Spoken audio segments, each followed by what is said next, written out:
So good afternoon, everyone. Welcome to the New York Foreign Press Center's briefing with Clifford Channon, Executive Vice President and Deputy Director for Museum Programs at the 9/11 Memorial and Museum, My name is Melissa Wahibi. I'm the Deputy Director of the New York Foreign Press Center, and I'll be your moderator today. Clifford Channon oversees the 9/11 Memorial and Museum's exhibitions, collections, and public programs. We're grateful to have him with us today in advance of their 20th anniversary commemorative ceremony, and we look forward to hearing about their mission and programs. Now for the ground rules, this briefing is on the record. We'll post the video and transcript of this briefing later today on our website. And Mr. Channon will first give opening remarks, and then it'll be time for Q&A. You can indicate that you have a question via the raised hand feature, or you can just type that in the chat.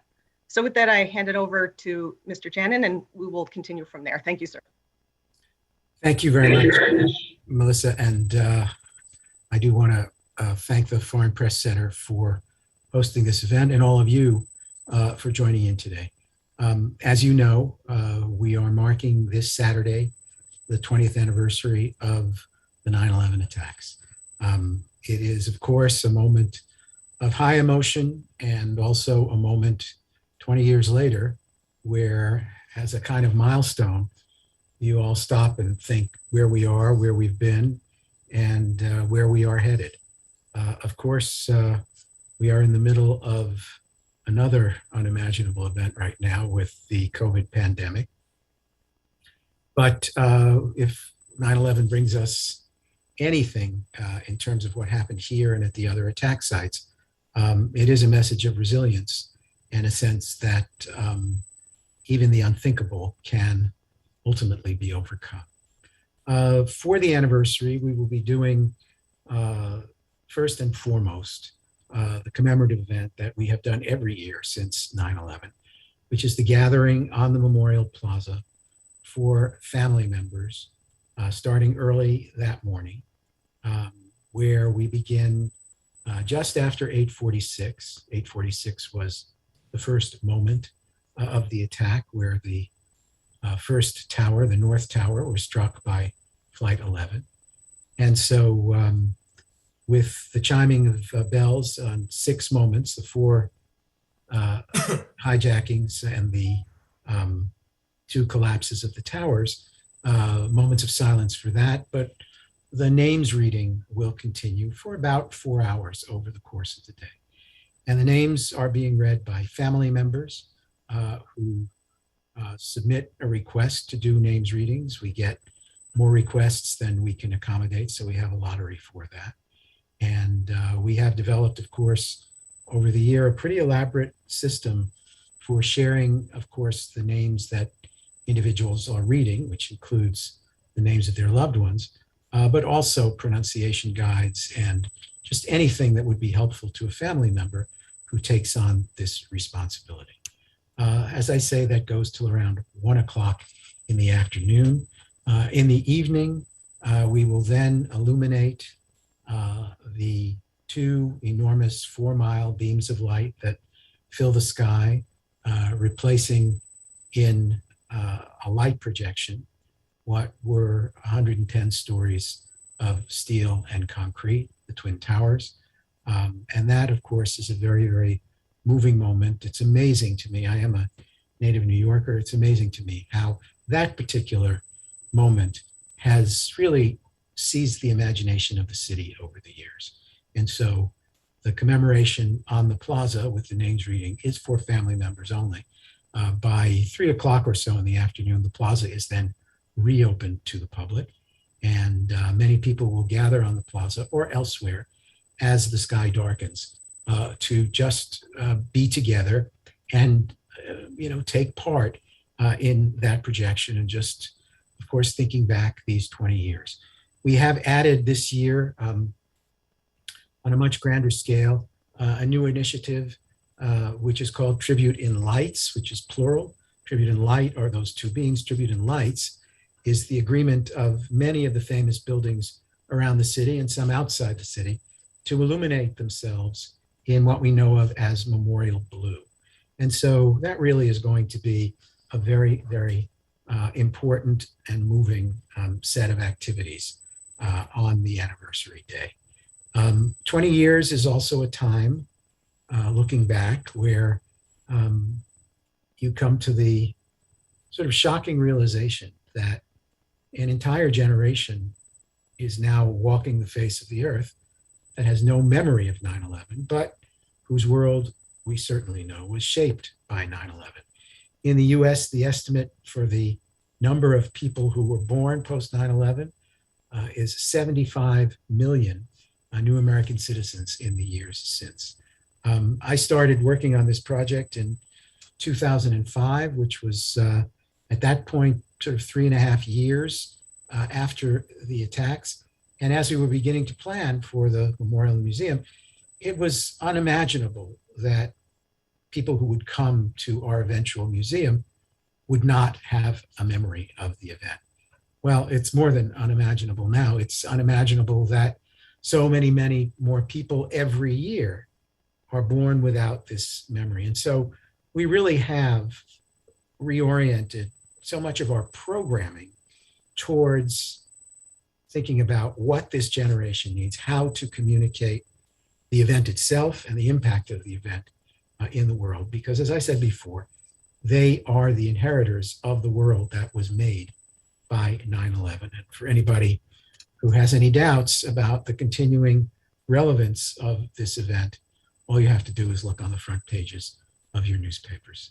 It is with us and will continue to be with us. Any of you thinking of museums in your own countries that commemorate particularly important historic events, you know very well that these museums or institutions or memorials don't close their doors 20 years after the event is over.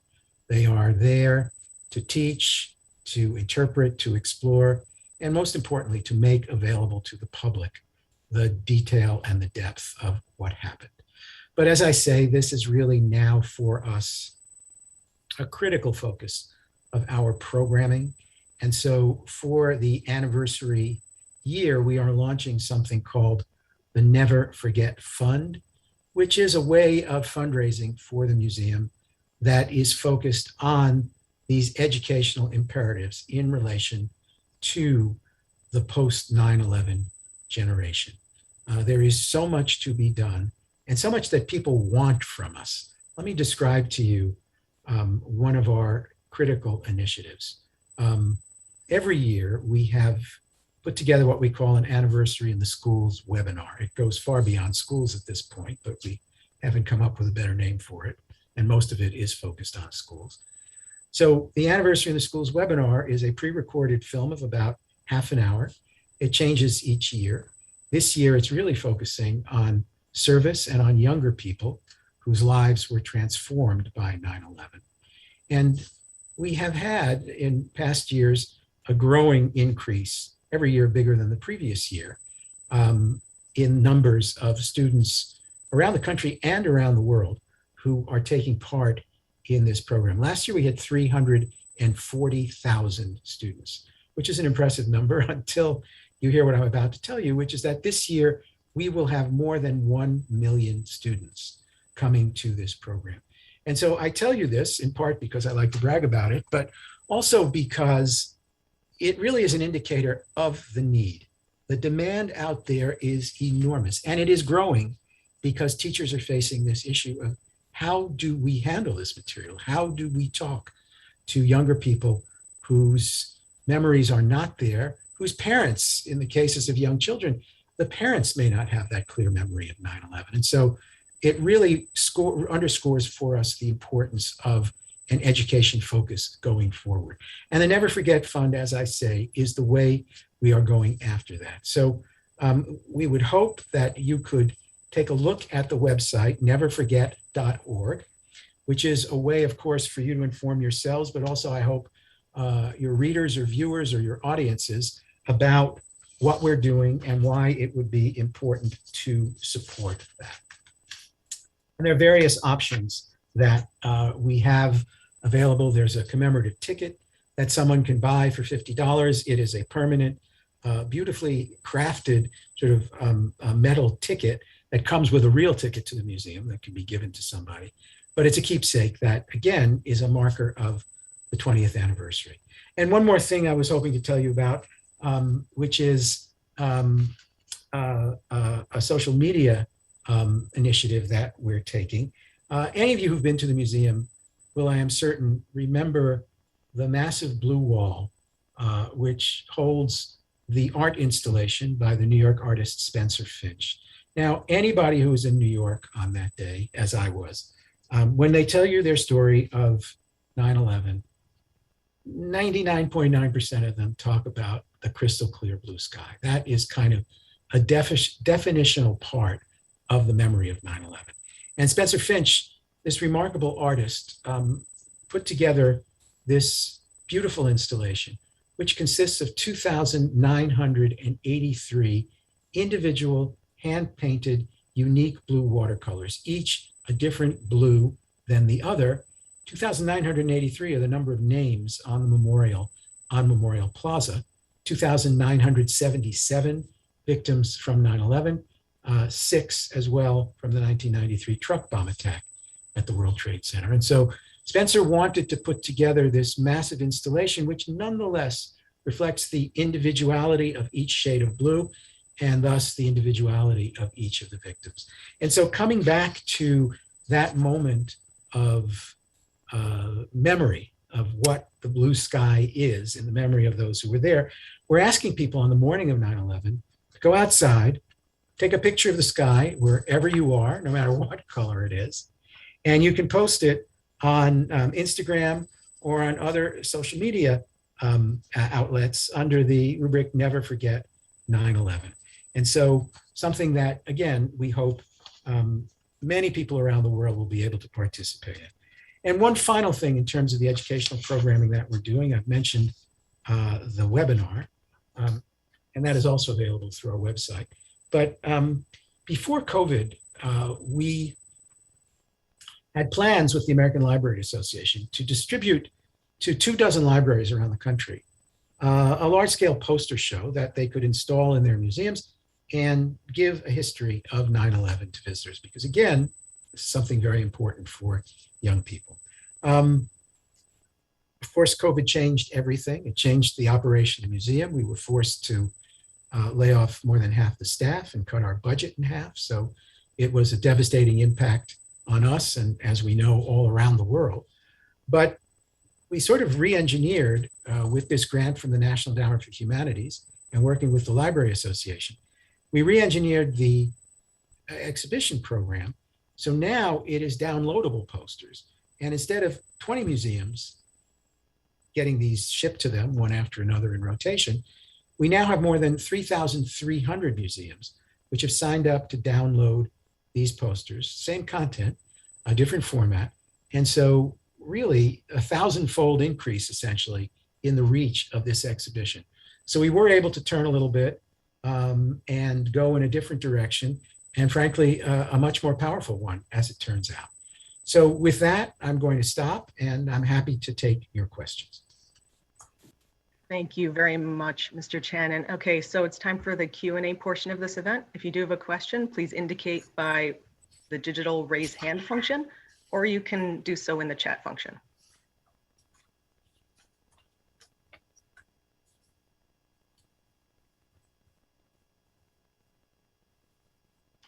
Okay, Ariel, I see you have a question. Please unmute yourself and go ahead.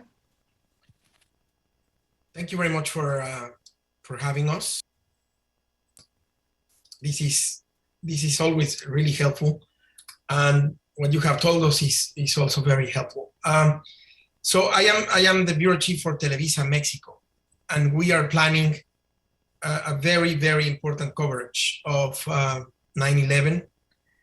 I was the only Mexican who broadcasted 9/11 live from New York when it happened. By chance, I was there. But anyhow, so for me, it's sort of an emotional moment. And I'm also a member of your museum. That's why I'm asking. I hear that colleagues that have been in other anniversary ceremonies are not able to broadcast from the inside of the ceremony. Will that be the case this year? Can I have my can I do a live hit from the inside of the ceremony. If I am in the end, if in the end my request for accreditation is approved, I guess it's tomorrow when they're going to be sent. Can I be from the inside broadcasting? Thank you.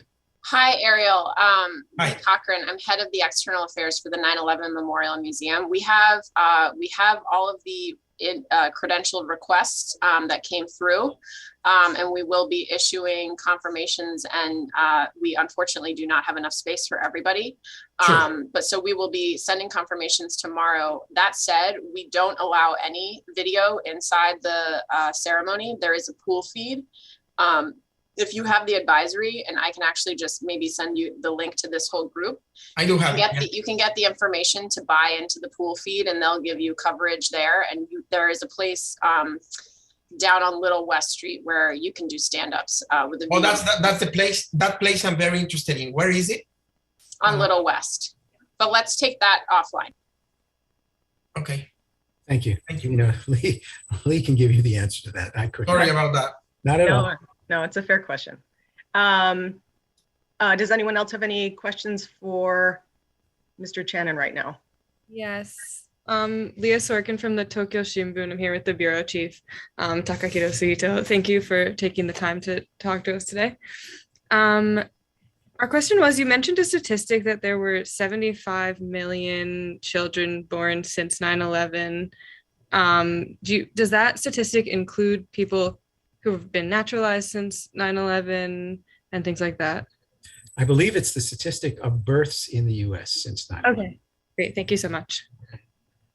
Great, thank you. Nathan, I see we have a question from you. You can unmute yourself and go ahead. Hello, my name is Nathan Lane. I'm with Reuters. I was wondering if you could talk a little bit more about, personally, how you see the significance of the 20th anniversary, whether there is some significance to that. It's a round number, obviously, a lot of focus on that.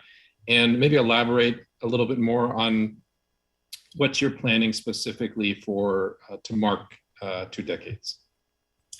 Well, actually, we've been programming around the 2-decade anniversary in the months leading up to the commemoration event. And we will continue through the course of the year.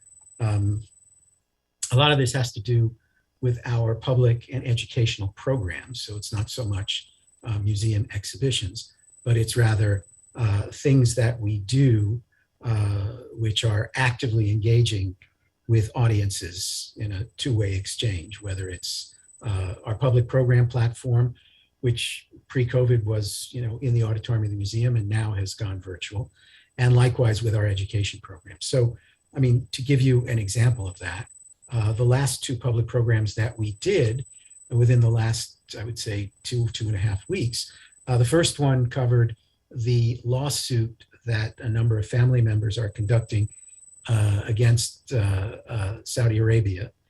This is a civil lawsuit, and there has been anger in the family community about the US government classifying and not releasing documents for this trial. And President Biden just released a statement the other day saying some document will be released by 9/11 and others are under expedited review.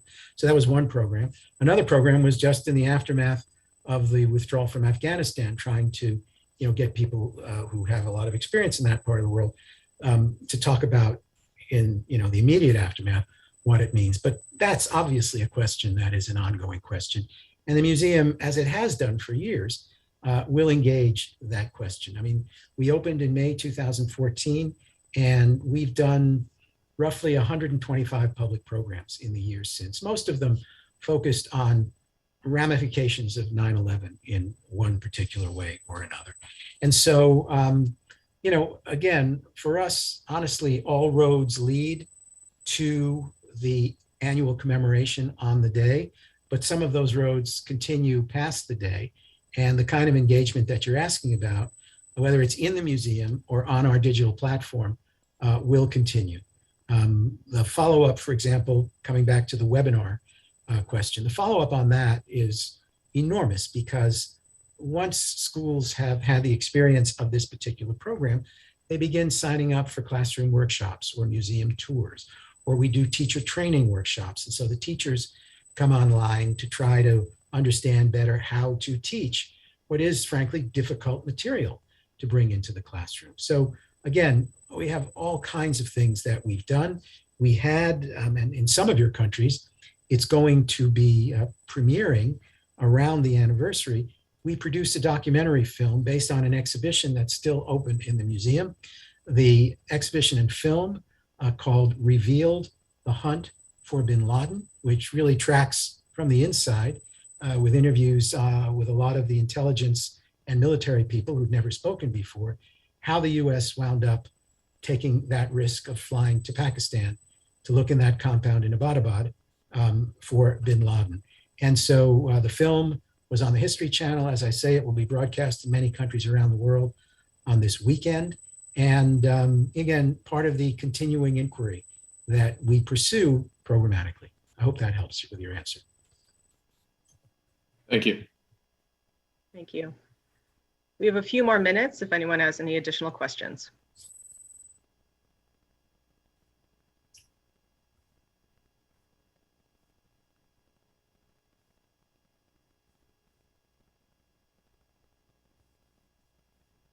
Okay, I do see your question, Yusuke. Go ahead and unmute yourself.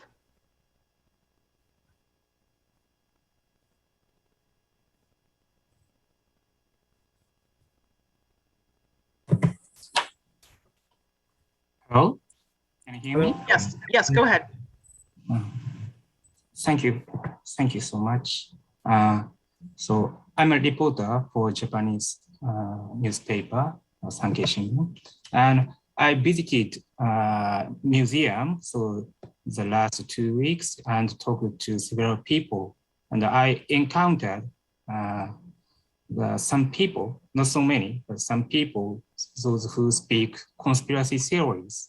So, and still there is a conspiracy theories, and so there is a younger generations who don't know the direct memory of 9/11, and so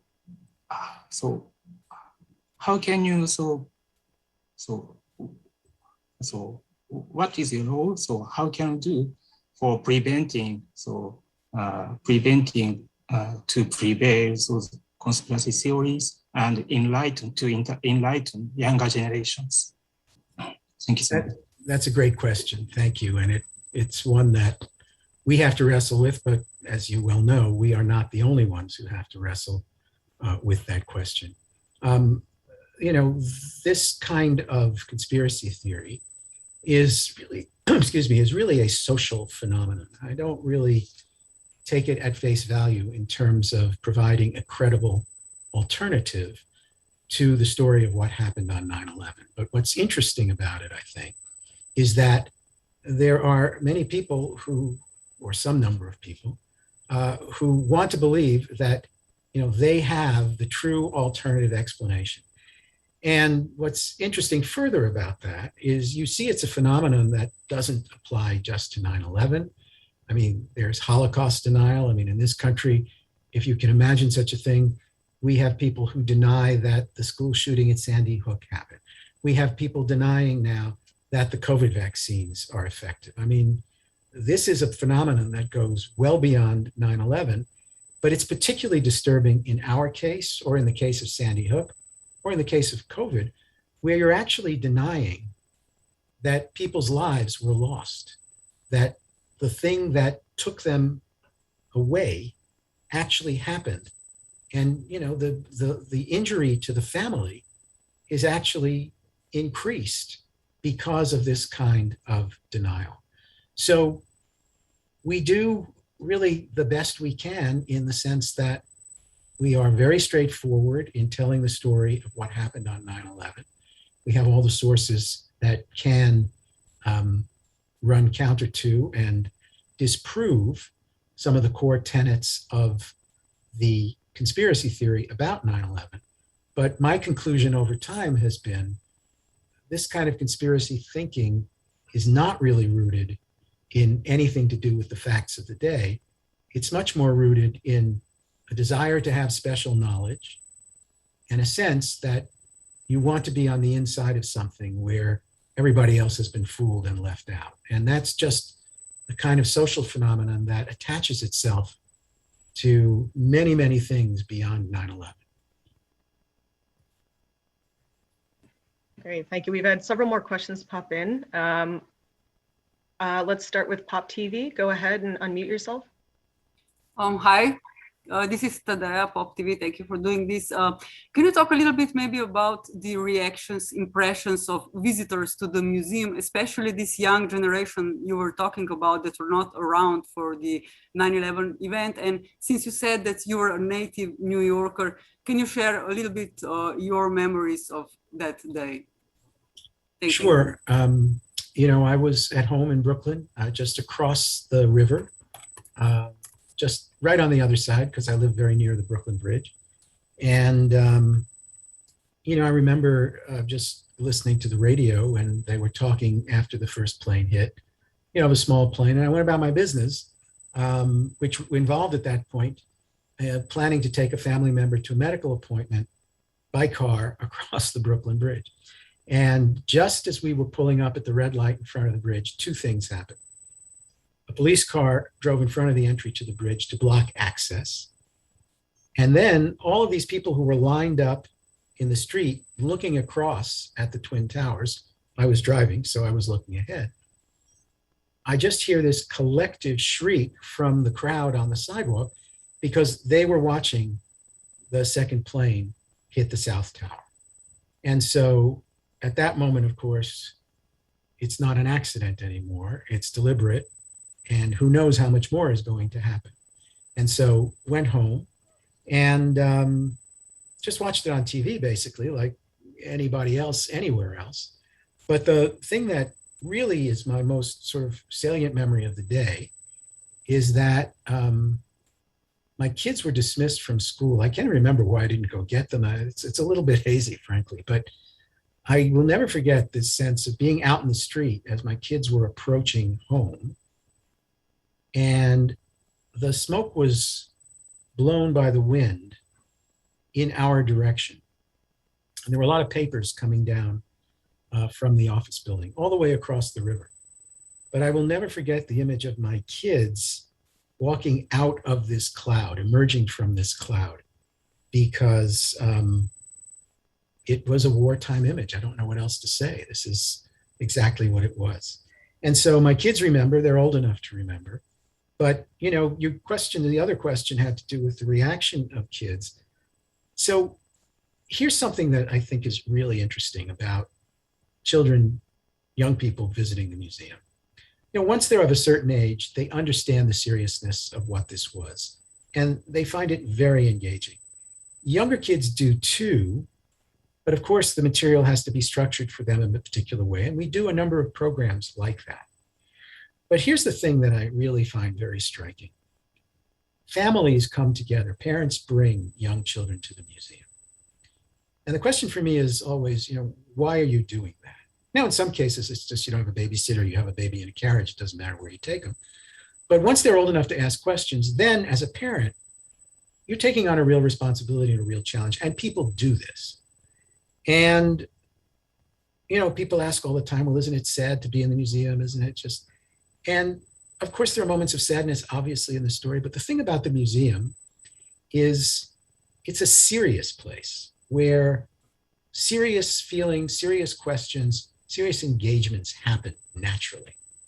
And the most powerful thing for me watching families and kids over the years is watching how they are together in this space, that they literally come together as a family unit physically in the space. They want to be together. They want to touch. They want to be in contact with what they feel for one another, because they see that the very same feelings that they share among themselves were betrayed by this attack that killed so many people who simply had left home and left their families that morning to go to work. And so obviously we have an educational function, but I think sort of the emotional and ethical impact of the visit, for me, is most clearly demonstrated by the way families are in the museum together. Thank you. We initially had a hard stop at 2:30, but we can take one more question. I'm going to go with one that was in the chat function. Mr. Cheney, you addressed this a little bit in your previous answer, but I'll just read this verbatim and you can wrap up with this. It's from Czech Radio. It says, how would you characterize the significance of the site of the 9/11 memorial itself for Americans? I know some who have difficulties to even come there to the burial place of many fellow citizens. Others are coming to the National Monument to pay tribute. Some even to take attractive photos and take it as a tourist attraction. What's your characterization? I think people come for all kinds of reasons, but it is a gathering place. And so I think it was critically important that on the site of this attack, as in Washington at the Pentagon, as in Shanksville, but here where the vast majority of the victims were killed, I think it was critically important that a memorial be created, that a place be created that could bring not just Americans together, but people from around the world together. I don't think I have to tell any of you, you're on this call with an interest in this subject, that while the attack was centered in 4 locations on the United States, it was certainly an attack on the United States. It was also an attack on the global community. And people understood that intuitively from the very first moments of the attack. And we have our visitors, literally, when we were pre-COVID running 3 million plus people a year, about a third of those people come from overseas. And having spoken to many of them over the years, I can tell you that their memories of the event are no less powerful, no less dramatic than the memories that Americans have of watching this event. And so the need to memorialize, the need to gather, the need to share that experience with people who are close to you, or really just with the general public, other people who were there, it's extraordinarily powerful. Yes, we have discussions sometimes, or people in the press will criticize, the selfie taking and all that kind of thing. And, it's not my favorite part of the experience, but the truth of the matter is people, particularly, it's a very wide range of people's engagement with social media and all these kinds of things. And this is now part of what it is. But I will tell you, the overwhelming majority of people who come to the memorial and come to the museum are extremely respectful. They know what they're doing here. They have real reasons that bring them here. And they act accordingly. And, looking forward, we will convey, the same gravity, the same seriousness of what this place represents to the younger generation, to all of these people whose, as I said before, their lives were shaped by this event. The world was shaped by this event, but they don't necessarily know what it is. The thing that we have to do now is really go back to basics. What was this event? How many airplanes? What did they do? What happened to the people on the plane? Why these targets? So on and so forth. It really comes back to the most basic elements of the story, once again, as the starting point for everything else. So if I could leave you with any message, it really is about this, educational need for what we do, and ask you anything you can do to push out the Never Forget Fund at neverforget.org would be most appreciated. Thanks, everybody. Thank you so much, Mr. Shannon. Really appreciate your time with us and your remarks. With that, this event has come to a close. Like I said at the top, our transcript and video will be made available on our website after. We thank you all for your attention today, and I wish you a good afternoon. Thank you.